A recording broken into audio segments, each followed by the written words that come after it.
I basically spent 5 years of my life when I was a teenager, just obsessively studying YouTube. Like if a video got 40 million views, figuring out why, and doing that just literally tens of thousands or hundreds of thousands of times, to the point where, you know, I was basically just kind of a YouTube loser. And this was back when YouTube wasn't cool. No one in my entire school wanted to make content. I had no equipment. My brother had a really old hand-me-down laptop that I just would kind of steal at night.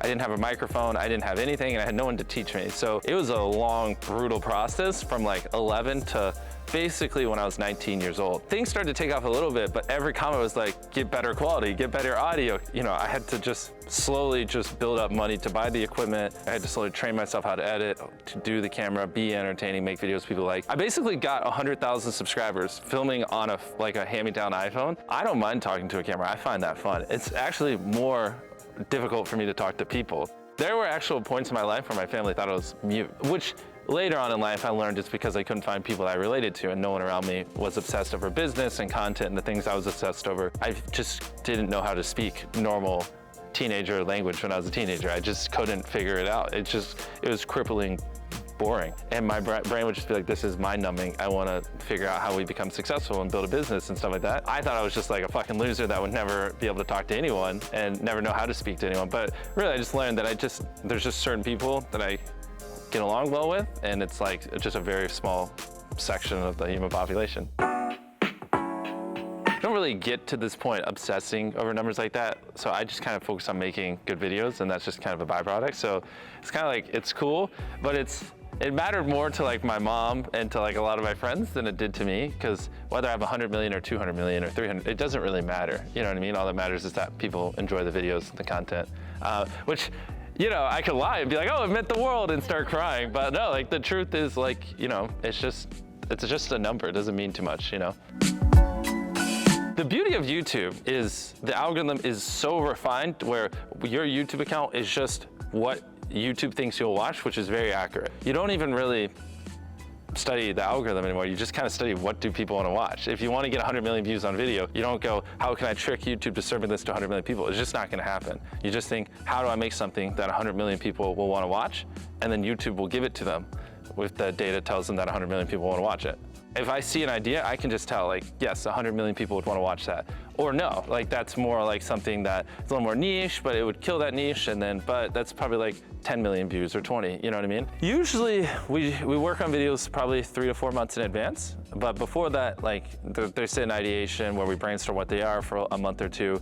So from start to when they get uploaded, it's probably like 1 to 2 months coming up with the idea, 3 to 4 months working on the idea, and then a couple weeks filming, and then like 3 weeks editing. So probably 5 months from start to finish. 2 years ago, we were spending 100 grand a video. Now we're spending probably 1.5 million a video. No, honestly, I think that's one of the ways you have a career long-term in this space is you don't get too hard set on anything because things just change. What people enjoyed watching and what was interesting 3 years ago is not what's going to be interesting 3 years from now. And most of the time, the creators who try to just do the same thing over and over again are too afraid to change or scale up into just one specific thing. Like as that kind of dies or people get tired of it, you just can't sustain it forever, right? Like I love SpongeBob, but I'm not going to watch SpongeBob every day for 10 years in a row. You know what I mean? Maybe like 3 or 4. You know what I mean? But eventually, you have to innovate and adapt. To me, I feel like it's a superpower, and if you're an entrepreneur, I just don't need a mansion to be happy. I don't need a supercar to be happy. I don't really need anything outside of this. You know, as long as I have a bed and a bathroom, I'm fine. So because of that, I don't have any liabilities outside of the company, so I can just reinvest it all. Because like, I don't have to have the fear of, well, if things don't work out, I can't maintain my crazy lifestyle or my down payment each month's like 50 grand on my 5 supercars and $100,000 on this giant mansion and insurance and all this other stuff, and I have to maintain 30 maids or whatever it is, you know, the crazy stuff people end up getting into. So to me, money is just fuel to grow the business and help people and not much else. Yeah, to a fault.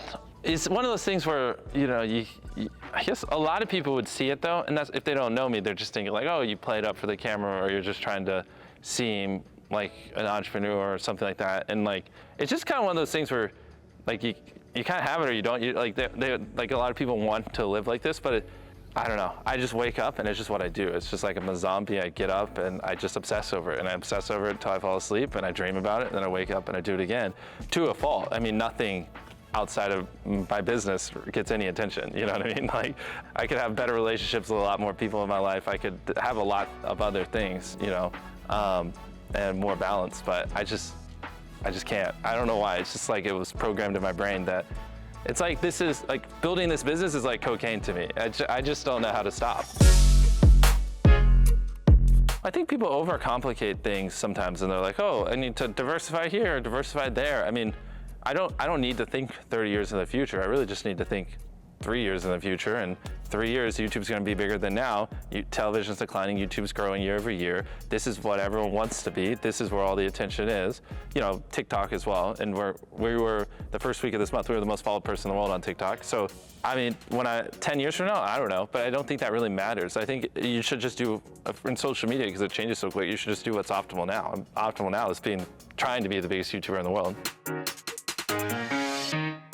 Pretty simple, honestly. I just got my first brand deal for $10,000 and I just gave it away. So I just literally, I got it, and then I went outside and I gave it to a homeless person. It's hard because I don't want to play it up too much. Like, I feel like a lot of people in my position would be like, and you know, it just changed me and molded my heart, and like, it just felt good. You know what I mean? It's like, if there's a world where I take the 10 grand and I light it on fire and make 20 grand, or there's a world where I take the 10 grand and I give it to someone and make 20 grand, I would rather just help people. No one's ever really asked me, am I a capitalist before? So I'd have to think on that one. To be honest, I just enjoy building businesses and I like helping people. So whatever that is, label me as that. Like, number one would just be like, do I still want to be it? And if so, to me, which this is, I guess would sound a little arrogant, but as long as I want to be it, I'm pretty confident we can. I just work every hour of the day. I reinvest all the money, and we have the best people in the world working here. And we're already farther ahead of everyone. So it's, yeah, I don't really see a world where we're not if we're actually trying, you know what I mean? No one has the kind of money we have, or the people we have, or just, most people just don't even want to do what I'm doing. I mean, it's brutal, you know, it's a lot of work. And a lot of people make a couple $1 million and they're like, okay, now we'll tone it back. We don't want to just keep doing all this crazy stuff nonstop, you know? Yeah, that's the problem, is like, if you talk to Elon when he was 24, I mean, which company was he on? Maybe PayPal at the time? Obviously, that's not his legacy. And so I think what I do in the next 10 years is completely different, or not completely different, but could be completely different than what I'm doing 20 years from now, 30 years from now.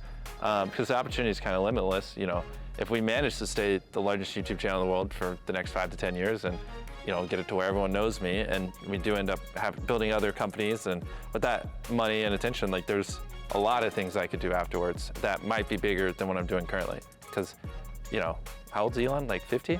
He's literally over double my age. So you could take every hour I've lived up to this point in times by 2, and I'd still just be Elon's age. You know what I mean? So I have literally infinite amount of time left in the game.